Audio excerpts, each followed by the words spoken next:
인간과 제4권 4강째입니다. 마귀의 시험을 받기 전에 하와의 상태가 어떠했는지에 대해 보도록 하겠습니다. 성경 본문은 창세기 3장 1절로 7절 말씀 같이 읽겠습니다.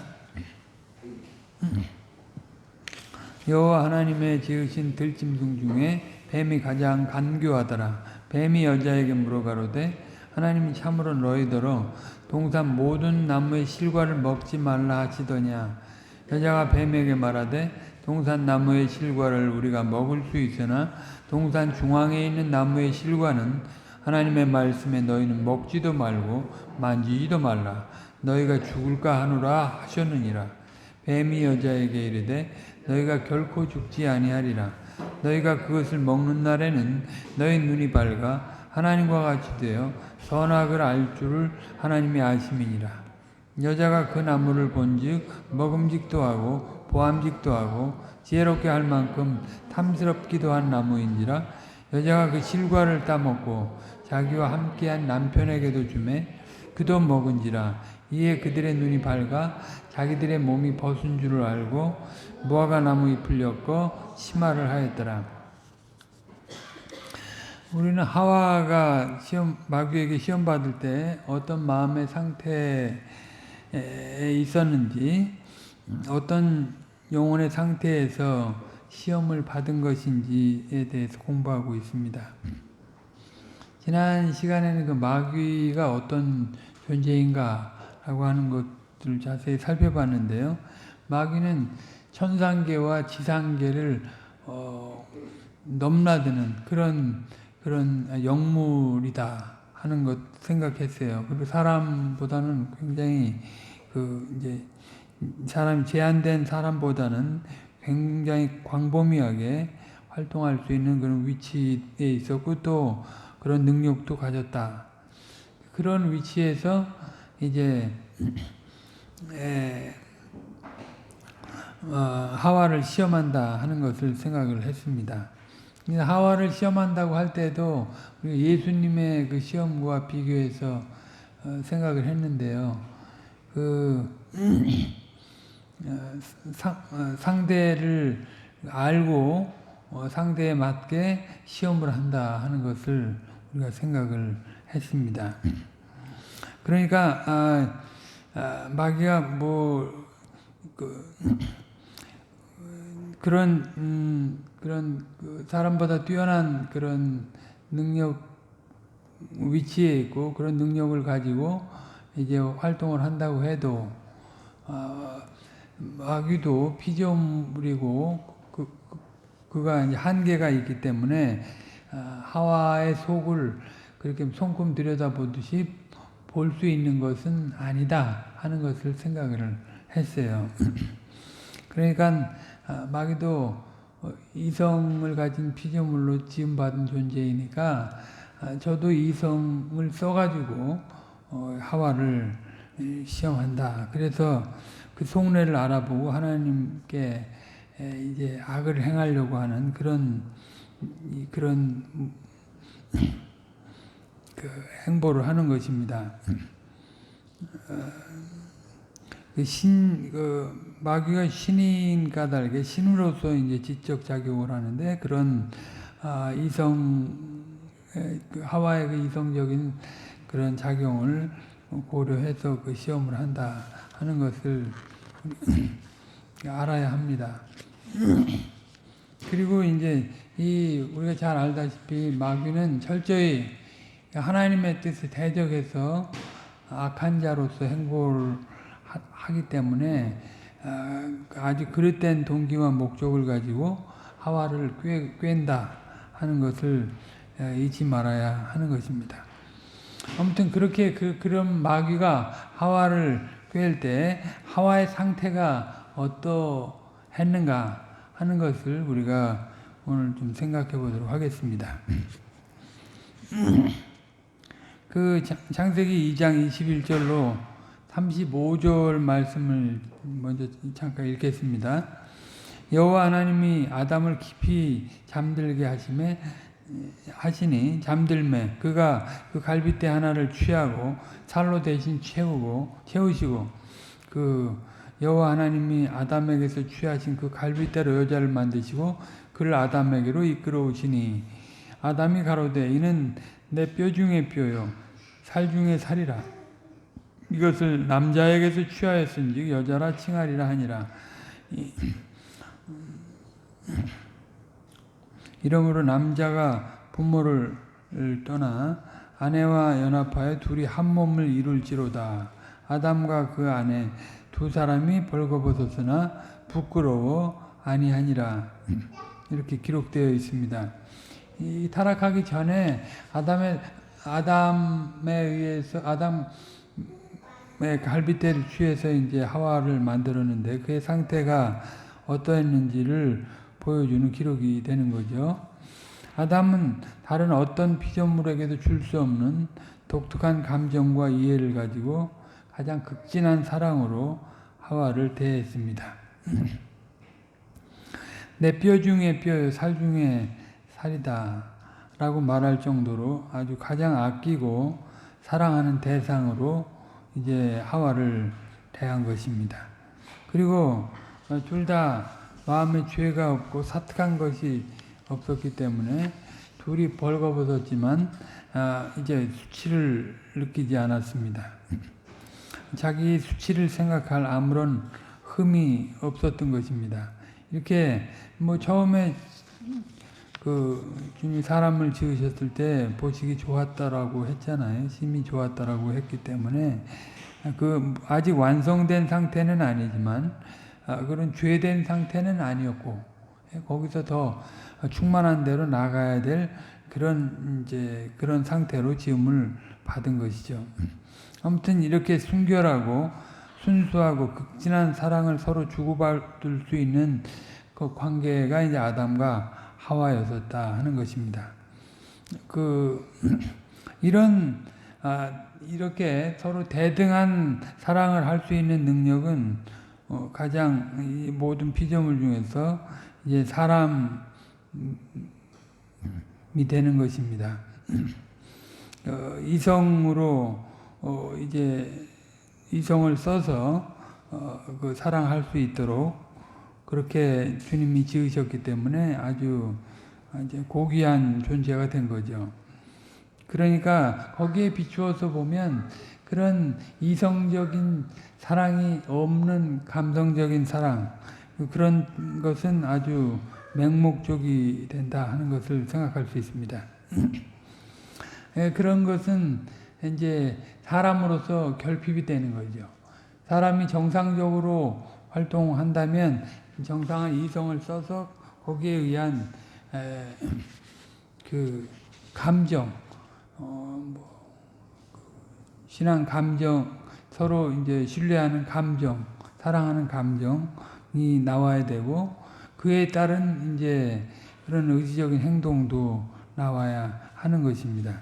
그것이 이제 그런 것이 정상적으로 발휘될 때 아주 사람으로서 그 본분을 다한다 생각할 수 있습니다. 아무튼 그렇게 서로 간에 서로 사랑할 수 있는 인격의 발휘를 할 수 있는 그런 존재가 아담과 하와였고 둘이 그렇게 이성에 의한 사랑을 할 수 있게 된 것입니다.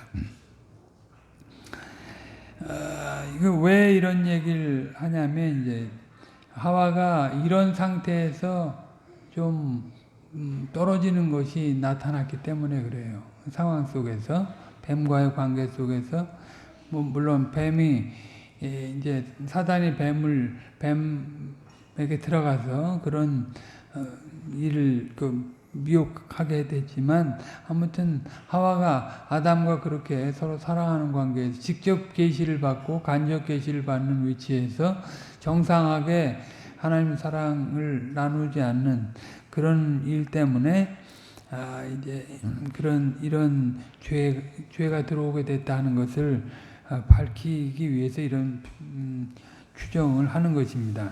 추적을 하는 것입니다. 동양 사상에서도 인을 이야기하면서 이게 어질 인자죠. 이게 인을 이야기하면서 심지덕이요 애질이라 곧 마음의 덕이요 사랑의 이친이라 하였습니다. 주자라는 분이 그렇게 줄을 달았는데 심지덕이라고 하는 것은 이제 마음의 덕, 마음의 선이다 하는 뜻입니다. 마음에 선한 것을 쌓으면 자연스럽게 이제 발로 되는 것이, 발현되는 것이 인이라는 것입니다. 사랑을 나타내는 것인데 맹목적인 사랑이 아닌 이치가 있는 사랑을 나타낸다. 그러니까 일반 타락한 인간의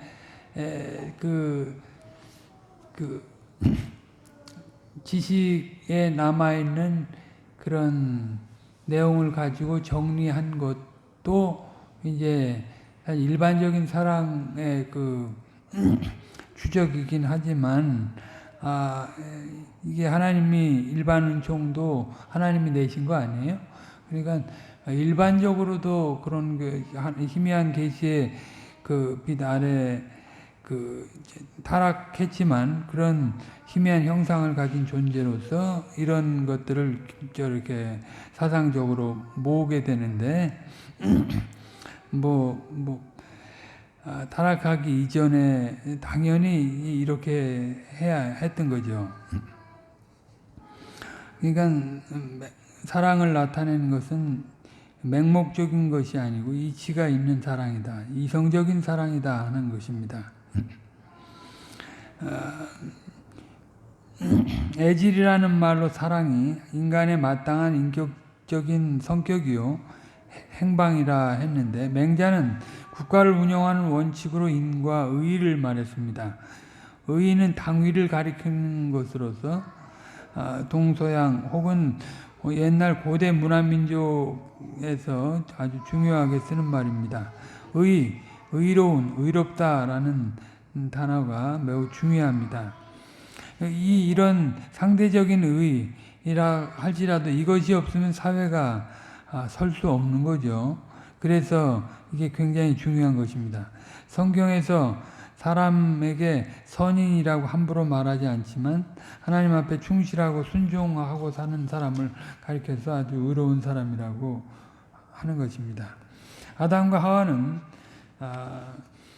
타락하기 이전에 타락한 이후에도 이제 이런 정도를 정리했었는데 타락하기 이전에는 생각할 수 없을 정도로 아주 굉장히 높은 위치에서 고귀한 사랑을 나타낼 수 있는 그런 인격자로 존재했다 하는 것입니다. 그런 상태에서 그리고 그런 가장 순결하고 아름다운 심정을 가진 상태에서 이제 마귀의 시험을 받은 것입니다.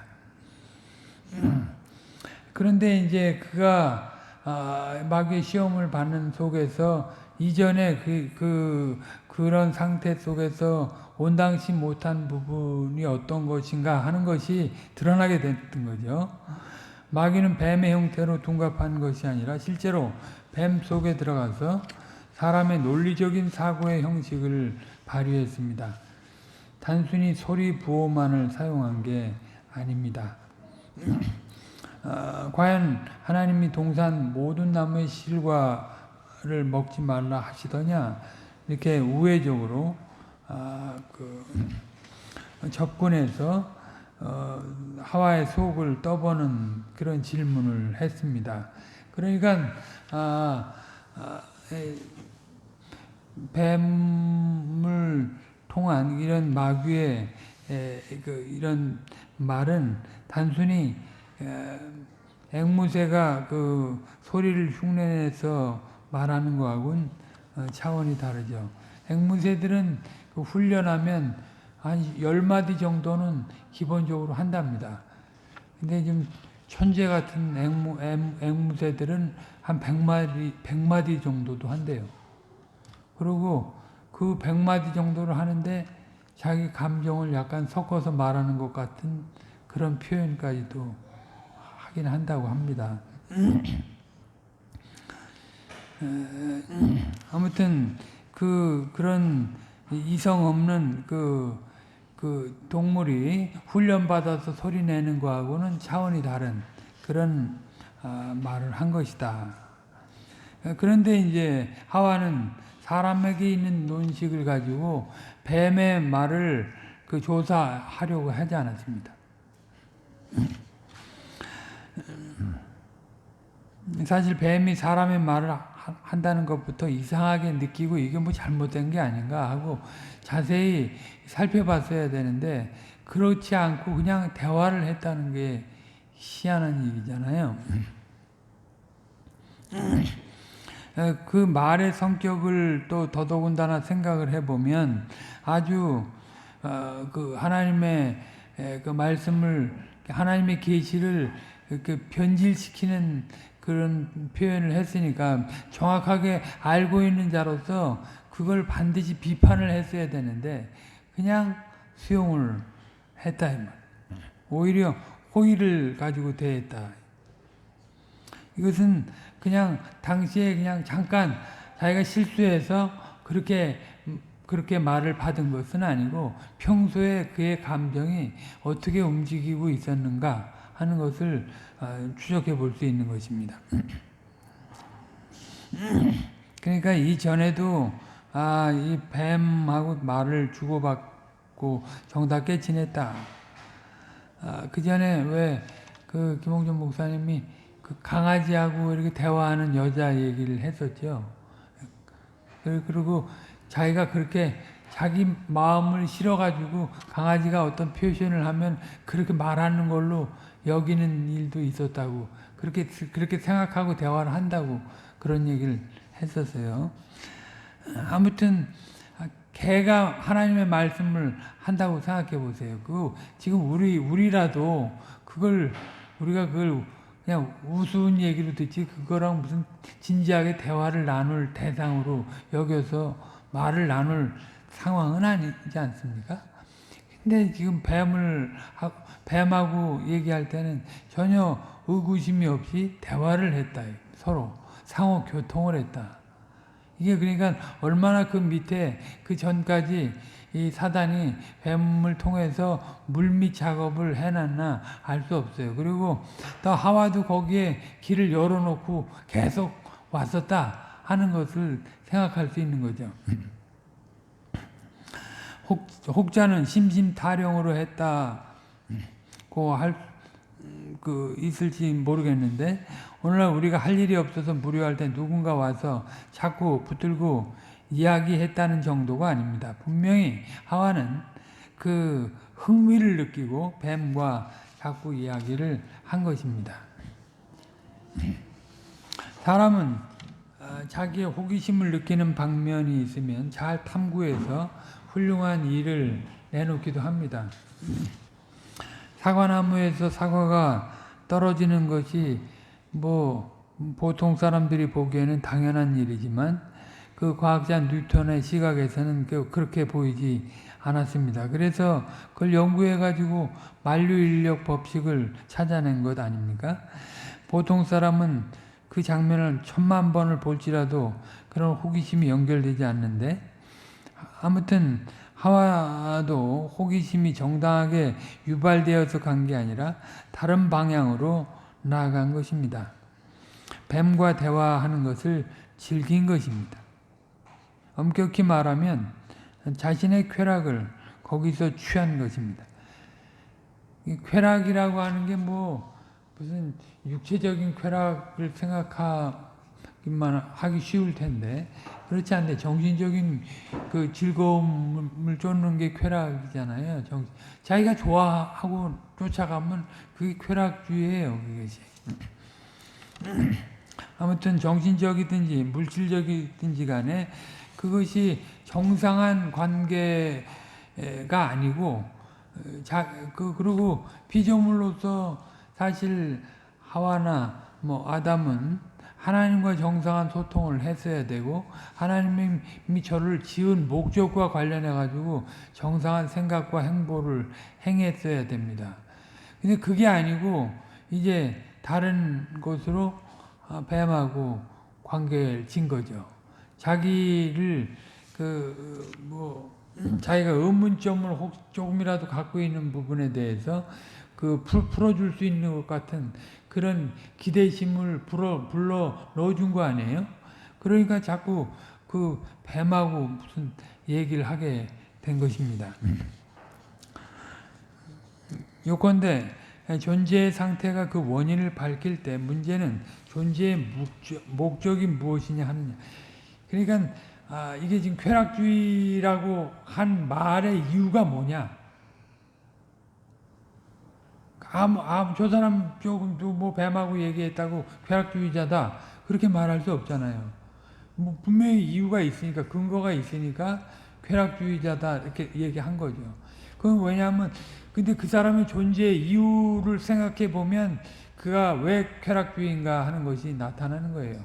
피조물은 하나님의 영광을 위해서 지음을 받았어요. 그런데 하나님의 영광을 위해서 생각하고 말하고 행동하지 않은 거예요. 이제 그 얘기를 하려고 존재의 목적이 무엇이냐 이걸 따지는 것입니다. 꽃은 왜 이렇게 피는가? 동물은 왜 저렇게 움직이는가? 산천은 왜 이렇게 있는가? 뱀은 왜 가장 간교하고 정교하게 지음을 받았느냐? 그것이 어떻게 사람의 말을 하느냐? 이런 것들을 탐색해 나갈 때 가장 중요한 그 목적이 분명히 있어야 하는 것입니다. 자기의 호기심을 만족하기 위한 것이나 그것을 이용해서 자기 생을 풍부하게 하면 그만이라는 생각하는 것은 옳지 않습니다. 그러니까 뱀이 왜 저렇게 말을 하고 왜 저런 식으로 와서 말을 하고 무슨 목적으로 저렇게 하는가를 따져보지 않았다. 뱀도 피조물인데 하와도 마찬가지고 지적 호기심, 자기의 호기심을 만족하기 위한 것이나 그것을 이용해서 자기 생을 풍부하게 하면 그만이다 하는 것은 온당치 않습니다. 모든 것은 궁극적으로 하나님의 영광을 위해서 존재하는 것입니다. 그런 거로 하나님의 영광이라는 목표를 향해서 전진하는 모든 것은 정당한데 그것이 없으면 쾌락주의, 행복주의가 된다. 그러니까 우리가 베드로전서 4장 베드로전서 잠깐만요.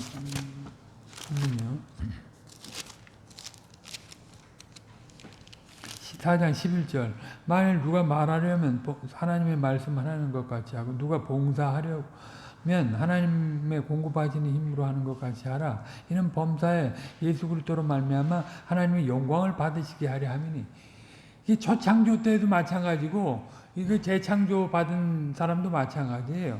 그러니까 그 사람이 말하고 생각하고 행동하는 것 이런 것이 다 하나님의 영광을 위해서 움직여야 돼요. 그냥 곁다리로 그냥 자기 그 사이에 뭐 자기 이익을 조금 추구하고 영광, 호기심을 만족하고 자기 보람을 찾으면 이게 행복주의자가 되는 거예요. 쾌락주의자가 되는 거. 주님과 관계되어진 상태에서 주님이 관계하게 하신 목적을 위해서 이제 쉼도 있고 오락도 있고 뭐 여행도 하고 공부도 하고 운동도 하고 하는 거잖아요.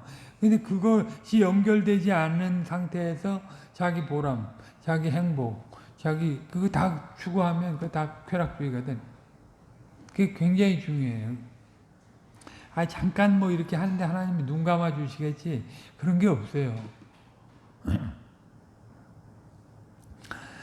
전에 공부한 바가 있지만 기독교 윤리에 그리스도인의 삶의 문제를 생각해 봤는데 그때 사람들이 흔히 잘못 해석하거나 그릇되게 느끼는 것에 대해서 이야기했습니다. 기독교 윤리의 대강 혹은 대본이라고 할 것이 있는데 그것은 하나님의 영광을 위해서 존재한다는 것입니다. 하나님의 영광을 위하면서 동시에 나를 위해서 존재한다고 생각하는 것이 조금이라도 있으면 다 버려야 돼. 다 버려야 돼. 그러니까 1%라도 그전에 말씀드렸죠. 99%가 연결되고 1%가 세상에 접선되어 있으면 그 갑선이 돼서 나가버린다고. 한 가닥이라도, 우리의 전선 한 가닥이라도 세상에 가서 있으면 이쪽이 완전히 다 끊어져 버린다니까요. 그러니까 전부가 아니면 전무가 된다. 그건 늘 말씀드렸죠. 우리의 삶의 전부가 돼야지 하나님이, 그렇지 않으면 전무가 된다. 99.999도 안 된다.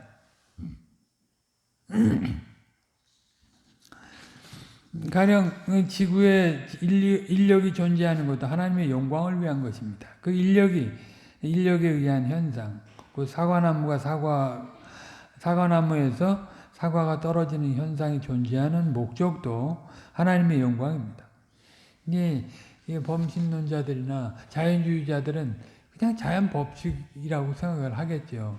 근데 우리 그리스도인들의 시각에서는 그것은 다 우연한 일이 없는. 그래서 칼빈이 그랬잖아요. 지나가다가 그 남 꺾어져서 머리에 맞는 것도 하나님의 섭리 가운데 있는 일이라고. 그걸 하나님이 왜 이런 일이 있는가를 생각해야지. 이게 무슨 재수가 없어서 뭐 이런 일을 겪나, 뭐 우연히 이런 일을 참 겪는다, 이렇게 생각하면 안 된다. 그리스도인들은 범사에 하나님의 인도하심과 다스리심을 생각을 해야 돼요. 그렇지 않으면 그 사이에 행복주의, 쾌락주의가 들어오게 되는 거예요. 그러면 자기 존재의 의미가 없어지는 거죠.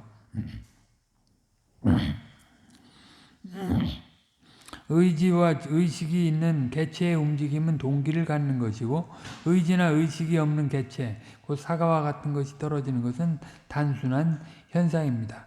그러나 의식을 가진 사람이 어떤 말과 행동을 하면 그 동기가 무엇인지 찾아볼 수 있습니다. 하나님의 영광이라는 기준에 비추어서 늘 해석해야 하는 것입니다. 이게 심지어 말이죠. 하나님의 말씀을 설교해도 하나님의 영광을 위해서 설교하지 않고 자기 영광을 위해서 할 수 있어요. 그러니까 우리가 하나님 앞에 말씀을 받을 때에도 먼저 본인이 은혜를 누리는 그것은 본인이 하나님의 영광을 위한 마음 자리에 가 있을 때 은혜를 누리는 거예요. 그래가지고 그걸 같이 나누는 것이지. 그것이 하나님이 나눔의 원리지. 그것도 없이 저 혼자. 물론 그 내용이 이제 하나님의 그 진리의 드러난 진리의 그 규칙대로 있으면 주님이 그걸 쓰시는 거죠. 그 사람은 자기가 그걸 가지고 자기 영광을 나타내도 그 사람은 제해버리지만 그것은 다 하나님의 진리에서 나온 것이니까 하나님이 쓰시는 거예요. 그래서 행치 않고 말하는 자의 말을 들으라고, 그래서 그렇게 말씀하신 거죠. 아무튼 하나님의 영광이라고 하는 기준이 다른 설교자나 말씀을 듣는 자나 모든 하나님의 백성에게 누려져야 될 내용이 되는 것입니다. 언제나 조금이라도 가감없이 늘 취하고 있어야 할, 늘 쥐고 있어야 할 큰 원칙입니다. 이 원칙을 가지고 있는 사람과 없는 사람이 겉으로는 비슷해 보일지 모르지만, 그러나 하나님의 영광이라는 기준이 없는 사람은 모든 것이 자기의 부나 쾌락이나 행복을 위해서 존재한다는 식으로 생각하고 무슨 일을 해나갑니다. 하와가 제일 처음 비굴어진 것이 인간론입니다. 자기가 왜 인간으로 존재하는지를 잃어버린 거예요. 존재의 목적을 상실한 거죠. 인간이란 무엇인가? 왜 존재하는가? 인간이 가지고 있는 가장 고귀한 영혼의 기능이 무엇을 위해서 존재하느냐? 내가 뭘 위해서 머리를 쓰고, 뭘 위해서 거기에 뜨거운 마음을 품고, 뭘 위해서 그렇게 행보를 하는가? 그걸 점검해 봐야 되잖아요, 항상. 그렇지 않으면 인간론이 다 잘못되는 거죠. 오늘날 사람에게 행복을 추구할 권리가 있다고, 마땅히 있다고 여기고 있습니다. 토머스 제퍼슨은 미국 독립선언서에서 모든 사람에게 생명과 자유와 행복 추구의 권리가 있다고 했습니다. 행복을 모든 사람의 기본적인 권리로 생각하는 것입니다. 사실 그것은 사람의 철학을 이야기한 것이 아니고 정치가의 안목으로 사람의 가장 보편적인 현상을 말한 것입니다. 그런 거로 보편적이고 지울 수 없이 그 엄연하게 있는 현상을 무시하고 정치를 할 수 없는 까닭에 미국 독립선언서라는 정치적인 문서가 나온 것입니다. 철학에서 그렇게 해석하는 것은 옛날 그리스의 행복주의나 쾌락주의에 불과한 것입니다. 그러면 성경이 우리에게 가르쳐주는 인간론의 대강령이 무엇인가? 인간은 왜 존재하는 것입니까? 인간은 무엇을 위해서 존재합니까? 인간은 솔리 데오 글로리아, 오직 하나님께 영광이죠. 그걸 위해서 존재합니다. 하와는 자기가 신봉하는 철학적 주장을 그대로 밀고 나갔다기보다는 그 사람이 빠지기 쉬운 오류에 부지불식간에 빠져 들어간 것입니다. 말하자면 높은 위치에서 퇴보한 것입니다. 하와는 남편과 맞볼 수 있는 사고와 논리의 형식의 발현을 뱀에게서도 찾고 기특하고 재미있게 여겼습니다. 물론 아내가 자기 남편 이외에 다른 것의 논리 형식의 발휘를 맛보면 안 된다는 법칙은 없습니다. 사람은 인간만이 가지고 있는 특권적인 기능이 있는데 가장 대표적인 것이 사랑입니다. 사람의 사랑은 인간 이하에게서 발견할 수 없습니다. 요즘은 이제 사람 간의 사랑이 싫으니까 정상적으로 안 이루어지니까 짐승과의 사랑을 하잖아요. 그래서 짐승은 뭐 시키는 대로 하니까 따르니까요. 그러니까 그걸 이제 그런 걸로 대리만족을 하는 건데 그건 정상적인 사랑이 아니다. 그런 거로 사람이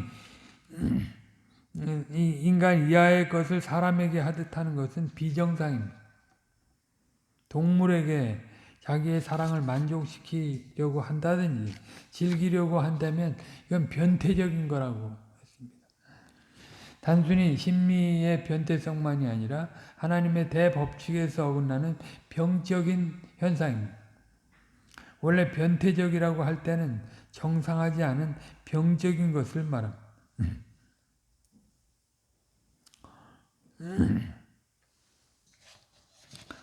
보통 의학에서 병증이라고 할 때는 뭐 가령 6개월 이상 지속된다. 그런 현상이 어쩌다 한번 나타나는 거는 있을 수 그런 거는 그냥 병증이라고 안 하죠. 우울한 기분이라고 하지 우울증이라고 하지 않는다. 사람이 다 우울할 수 있잖아요. 정상적인 사람. 근데 우울한 게 계속 6개월 이상 된다. 그러면 우울증이에요. 그건 병증이에요. 그러니까 그 변태적이라고 할 때는 이미 이제 그 선을 넘어버린 거예요. 에덴 동산에서 사람은 하와와 그의 남편인 아담뿐이었습니다. 그러니까 하와는 다른 피조물에게서 받을 수 없는 여러 가지 것을 아담에게 받았는데 그 중에서 가장 고귀한 것은 남편의 사랑이었습니다. 서로 사랑하는 데서 오는 사랑의 즐거움이든지 사랑의 슬픔이든지 간에 사랑이 가져다주는 감정의 여러 가지 변화는 오직 배우자라는 대상이 있어야 가질 수 있습니다. 또한 그들이 나눌 수 있는 것은 고귀한 이성의 작용입니다. 그러니까 이게 이제 남편하고 관계가 안 좋으면 또 자식하고 관계를 설정하잖아요. 부부간의 관계가 완전한 관계인데 이게 완전한 관계로 하다가 포기해버리면 이제 자식과의 관계를 맺어버려요. 이거는 정상적인 관계가 아니에요. 자식은 독립시켜서 내보낼 관계지 영원히 같이 살 관계는 아니에요. 그러니까 이 정상적인 관계를 소망하고 기도하고 회복하려고 해야 되는 게 마땅한 거예요. 그러니까 그게 서로 사랑이 되는 거죠. 사실은. 그 심리학에서도 그렇게 원 가족에 문제가 있다고 할 때는 부부간에 문제가 있으면 꼭 그런 식 제3자의 그 사랑으로 그거를 해결해 보려고 위안을 받으려고 하거든요. 그건 정상적이 아니에요. 그렇게 되면 이제 마마보이도 나오고 마마걸도 나오고 그러는 거예요. 그런 데서. 그리고 뭐 부부간의 정상적인 사랑도 그리스도와 교회와의 관계 속에서 설정된 것을 근간으로 해서 해야 되는데 그냥 육적인 것, 보통 사람들이 나누는 사랑 중에서 좀 뛰어난 것, 그걸로 대체하려고 해요. 그렇게 하면 안 돼요. 서로 이렇게 서로 기도하면서 관계를 유지해야지. 서로 자기의 요구에 맞아지니까 저 사람은 내 말 잘 듣고, 예? 내가 돈 잘 벌어다 주고, 저 사람도 뭐, 다른 게 좀 부족해도 그런 거 채워주니까 그걸로 대체해 나간. 이런 식으로 그리스도인들은 관계를 형성하면 안 된다. 부부간의 관계. 그거는 정상한 이성의 그 외의 것은 정상한 이성의 작용, 사랑의 열매를 맺을 수 있는 관계는 아니다.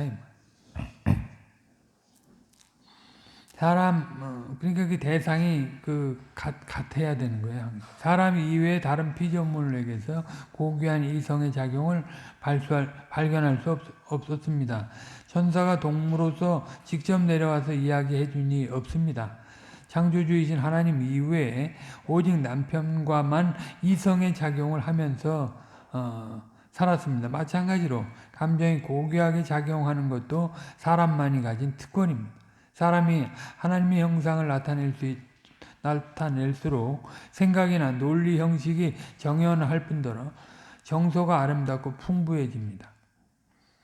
그러니까 타락한 이후 이제 회복해 나가는 사람들은 요구되어지는 사랑이 아니라 이미 받은 사랑으로 사랑을 나누는 거예요.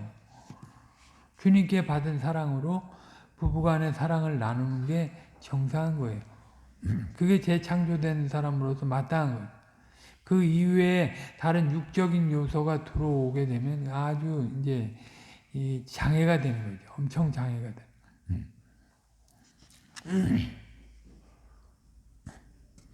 그게 이제 제일 아름다운 건데 이제 육적인 게 들어오면 냄새가 나는 거죠.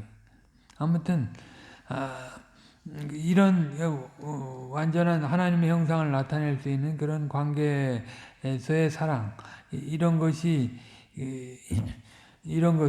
이제 동물과 나눌 수 없고 사람과 교감하는 것인데, 하와는 뱀을 사람처럼 생각하고 그가 말하는 것을 재미있게 여겼습니다. 요새 컴퓨터가 인간을 대신해서 많은 일을 한다고 하는데, 그래서 장차 올 우주 시대에는 컴퓨터가 지배하는 내용을 공상하면서 영화로도 만들었습니다. 그런 영화를 시네라마라는 그 최신 설비로 이제 동경에서 보셨던 것 같아요. 넓은 화면에 음향도 생생해서 좋았습니다. 이게 지금 또 한참 떨어진 때인데, 그 영화에서 사람이 우주선을 타고 우주를 돌아다니는데 사람이 기계 조작을 하지 않아도 가장 고도로 발달된 컴퓨터가 대신해 줍니다. 사람이 내가 지금 이런 문제를 생각하고 있는데 너는 어떻게 생각하느냐 하면 컴퓨터가 그 문제는 이렇게 생각한다고 말을 합니다. 물어보는 말에 내 생각은 이렇다 하면 제거덕 대답하는 것이 재미있었습니다. 그것이 신기하고 재미있는 이유는 아주 영민한 사람같이 정확하게 대답해 주었기 때문입니다. 지금 AI라고 그러는 거예요? 이제 인공지능을 넣은 것이 다 그렇게 대화를 하는 거잖아요. 우리가 하다못해 TV 켜는 것도 또 이 음성으로 다 대답하고 그렇게 하잖아요. 장차 컴퓨터가 그렇게까지 할는지 알 수 없다고 하셨는데 이건 성경 지명이 있으셔서 좀 생각하신 것 같아요. 영화 후반에 가면 컴퓨터끼리 사이가 틀어져서 싸움을 하는 장면도 나옵니다. 오류가 나면 이런 일이 있겠죠. 그래서 사람이 내가 가만둘 줄 아느냐 하면서 기계를 망치로 막 부숩니다. 그러자 컴퓨터가 아이고 안 된다. 그러면 내가 일을 할 수 없어. 내 동물 노릇을 하지 못하자니 내 친구 노릇을 못한다 하면서 울면서 사정해도 사람이 이제 기계 스위치를 빼는 장면이 있었던 것 같습니다. 그래서 우주선이 미로에 들어가서 우주에서 방황하는 장면으로 영화가 끝이 납니다. 이게 무슨 영화인지 보고 싶은데 사람이 그런 공상을 하는 이유의 한 가지는 다른 물질에서도 사람의 영혼의 기능이 발휘되는 것을 원하기 때문입니다. 그래서 단순히 사고하고 기능하는 것에 만족하지 않고 궁극적으로 자기와 애정을 주고받을 수 있는 대상으로서 전인격적인 교제를 나누길 원합니다. 사람은 인격의 한 부분과 활동하는 것으로는 만족할 수 없는 존재입니다. 이제 사회적인 그런 관계로 만들어 주셨기 때문에 그래요. 인간은 단순한 정보만을 알기 원하는 것이 아니라 상호간에 주고받는 과정에서 의지와 정서가 함께 움직일 때 만족할 수 있게 됩니다. 우리는 사람과 교제할 때 지식과 정서와 의지의 작용을 활발하게 하기를 바라는 것입니다. 분명히 모든 짐승은 짐승이라는 한계를 가지고 있습니다. 짐승이 아무리 재롱을 부리고 멋지더라도 결국 그 수준을 못 넘어가는 거죠. 그 동물의 세계를. 그런데도 하와는 뱀이 짐승의 세계를 뛰어넘어서 이성을 발휘하는 행동이 신비하고 재미있으니까 즐기게 된 것입니다. 그런 거로 마귀의 시험은 하와를 하나님과 정당한 관계의 위치에서 일부라도 빗나가게 하려는 목적이 있었습니다. 아직 방황의 길을 취하지 않은 하와를 정당한 위치에서 벗어나게 했습니다. 단순히 발을 미끄러지게 했다는 것이 아니라 그의 정신작용을 아주 부당한 대로 향하게 했습니다. 사람은 늘 엄격하게 자기를 규제해야 합니다. 하나님의 영광만을 위할 때 의미 있고 가치가 있는 것이다. 하나님의 영광을 더 바르게 드러내게 하기 위해서 땅 위에 찬란하게 증시하기 위해서 활동하는 것이다. 지금 그 양상이 과연 한목적적으로 움직이고 있는가 하고 따져봐야 하는 것입니다. 그런 것은 결코 이제 양보할 것이 아니죠. 그런데 하와는 그 점을 아주 흐리멍텅하게 생각했습니다. 좌우가 내 호기심도 자극하고 신비함을 느끼게 해준다. 그러니까 관계를 더 깊이 가지게 된 거죠. 마귀가 와서 질문하기 전에 하와가 이미 그런 상태에 있었던 것입니다. 마귀가 하나님이 과연 동산 모든 나무의 실과를 먹지 말라 하시더냐 하는 말을 던질만 했다 하는 것입니다. 물렁물렁하고 해벌쭉한 마음에만 할 수 있는 그런 이야기를 그냥 던진 것입니다. 그러니까 그냥 우리가 이전에도 봤지만 그냥 한번 시도해봐가지고 소용이 없는 일을 한 게 아니고 최선을 다해서 넘어뜨릴 수 있는 결정적인 거를 미끼로 던졌다 이 말. 최선을 다해서 하와의 상태를 보고 말이죠. 그렇게 한 거죠. 마귀는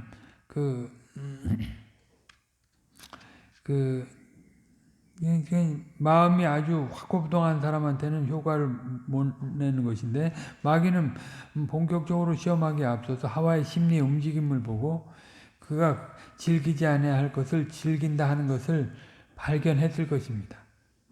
뱀이 사람처럼 말을 하고 사람처럼 생각하고 사람처럼 사고 활동하는 것에 그만 현혹되었습니다. 깐깐하게 생각하지 않고 오히려 즐겼습니다. 그만큼 궤도에서 미끄러져 나온 것을 보고 하와가 그렇게 삐뚤어진 것을 보고 거기다가 꿰는 말을 마귀가 던진 거죠. 마귀가 한 말을 그대로 보면 서로 이치에 닿지도 않는 말인데 어떻게 하와가 얽혀 들어갔는가 하는 의문이 생기게 되는데 정상적이라면 하나님께서 동산에 있는 나무의 실과를 먹고 살도록 해주셨다.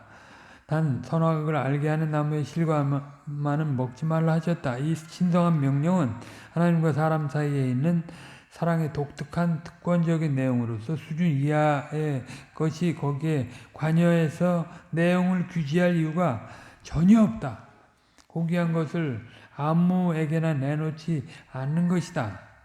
가치 있는 사람에게 내놓고 무가치한 사람으로부터 수호하는 것이다. 라고 생각해야 합니다. 자기에게 있는 보물을 시장바닥에 가지고 가서 구경하라고 떠드는 사람은 없는 거죠. 보물은 깊이 감추고 혼자 즐기다가 그것을 보고 즐길 수 있는 사람에게만 보여주는 것입니다. 예를 들어 피아노를 아무리 잘 쳐도 아무한테나 덮어놓고 쳐주고 들어보라고 하지는 않는 것입니다. 음악에 대해서 알지 못하고 좋아하지도 않는데 먼저 나서서 그렇게 할 이유가 없는 것입니다. 아무리 들려주어야 개발의 편자입니다. 전혀 격에 안 맞는 거죠. 그러니까 잘 알아들을 만한 사람이 온다면 그와 이 즐거움을 같이 나누려고 할 것입니다. 상대가 음악을 잘 감상하고 즐긴다면 들려준 보람을 느낄 것입니다. 이처럼 고귀한 것일수록 수준 이하에게는 감추는 것입니다. 그러니까 하와와 아담이 받은 것이 너무도 고귀한 거잖아요. 사람으로서 최상의 것을 받은 거잖아요. 그걸 가지고 하나님의 영광을 드러내야 되고 사람으로서 본분을 지켜야 되는 거 아니에요. 근데 그걸 가지고 이제 동물 아무 이성적인 작용이 없는 동물과 말이죠. 그걸 가지고 논했다고 하는 것 자체가 벌써 심각하게 어긋나 있었던 것이죠. 하와가 하나님과 나누는 거룩한 교제와 사랑을 고귀하게 여겼다면 뱀과 같은 동물에게 내놓으려고 하지 않았을 것입니다. 뱀에게 해벌쭉 내놓았다면 뱀을 고귀하게 여겼구나, 하나님의 말씀을 낮게 여겼거나 둘 중에 하나입니다.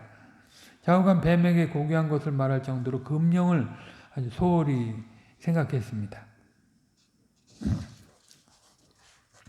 누가 이게 어떤 관계성 속에서 이 말은 누구에게 하지 마.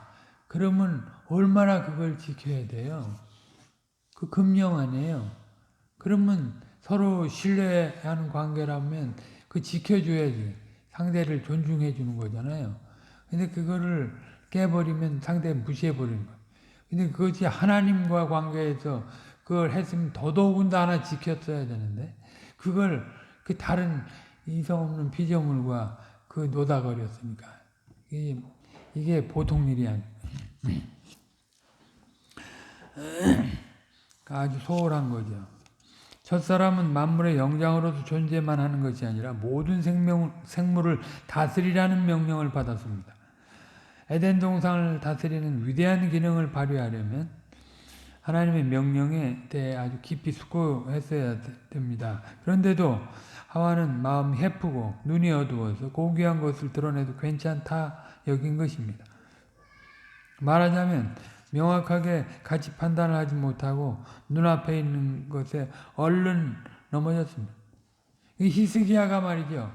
병 문화놓은 바벨론 사람들한테 이게 하나님의 백성으로서 보이지 않아야 될 내용 아니에요. 비밀스러운 걸 다 보여줬잖아요.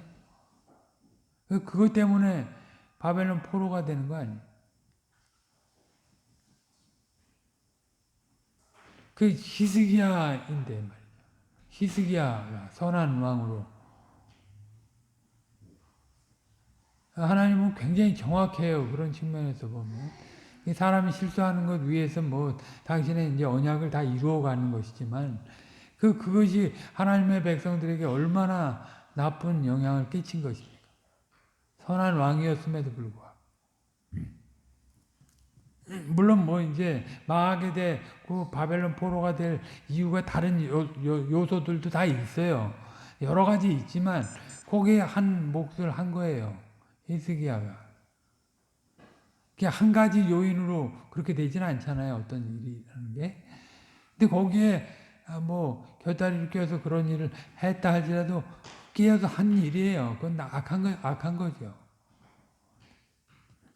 그러니까 우리가 우리끼리 사실 하나님 나라에 대해서 논의하는 것을 불신자와 얘기할 수 없어요. 그 참 그러면 이 사회를 우습게 여기는 거죠. 굉장히 주의해야 됩니다, 사실. 마음이 해픈 거죠, 그렇게 되면. 아무튼 하와는 마음이 해프고 눈이 어두워져서 고귀한 것을 드러내도 괜찮다 여긴 거죠. 말하자면 명확하게 가치 판단을 하지 못하고 눈앞에 있는 것에 그냥 홀딱 넘어가고 말았습니다.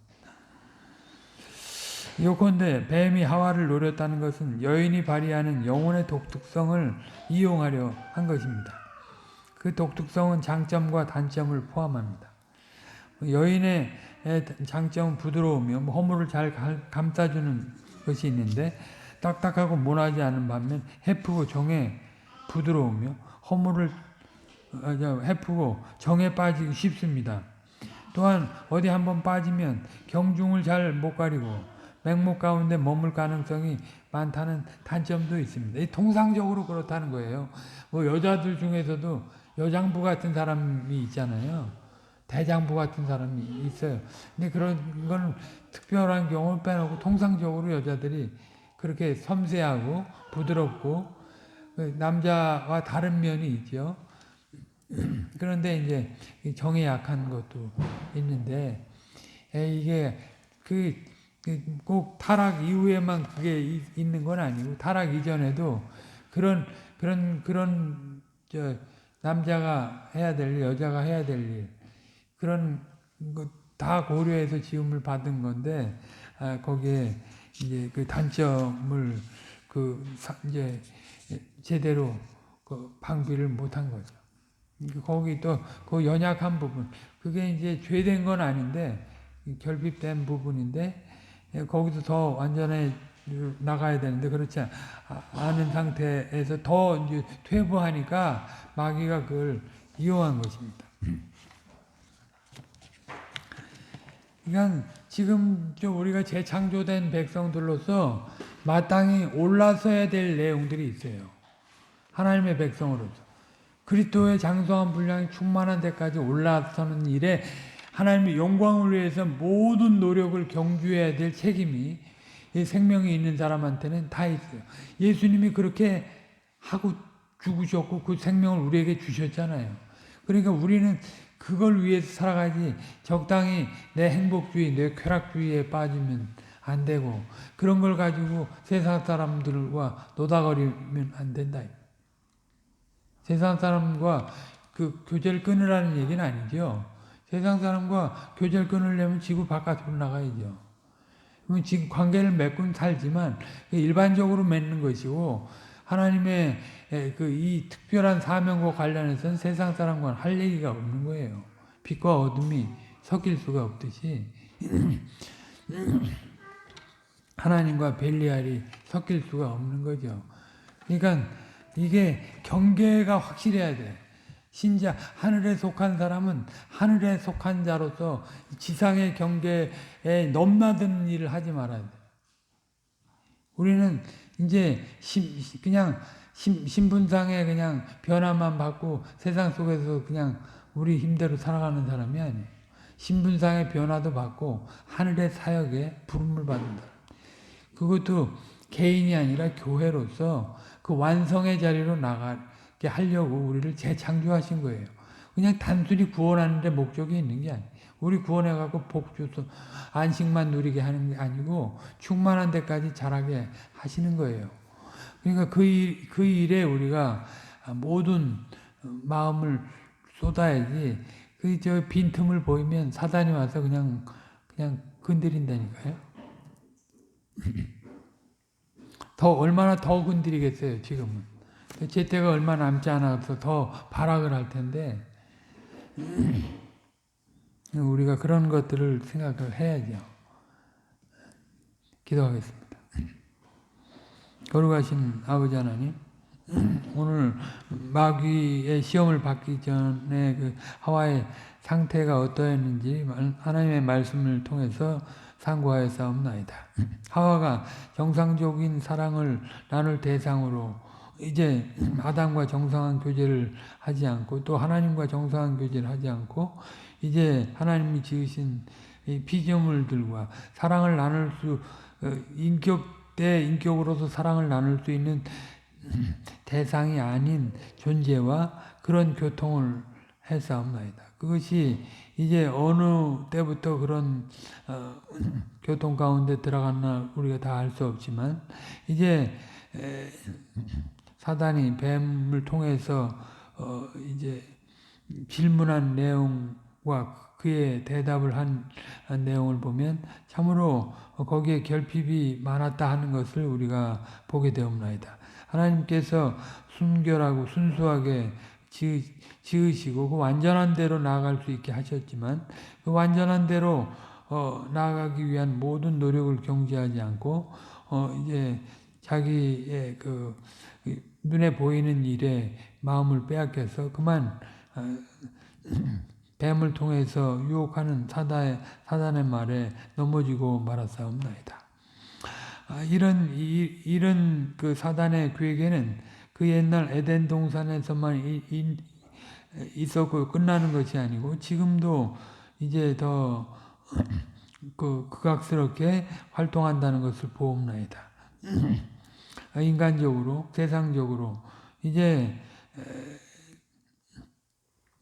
혼합되게 우리를 미혹하고 세속주의적인 것에 마음을 빼앗기도록 우리를 미혹한다 하는 것을 보옵나이다. 우리가 하나님의 말씀을 통해서 정상적으로 이제 큰 원칙으로 삼아야 될 하나님의 영광과 이웃사랑을 누리지 아니하고 우리 개인에게 몰두하게 되면 결국 이런 사단의 계획에 넘어질 수밖에 없다는 것을 오늘 말씀을 통해서 분명히 깨닫게 되옵나이다.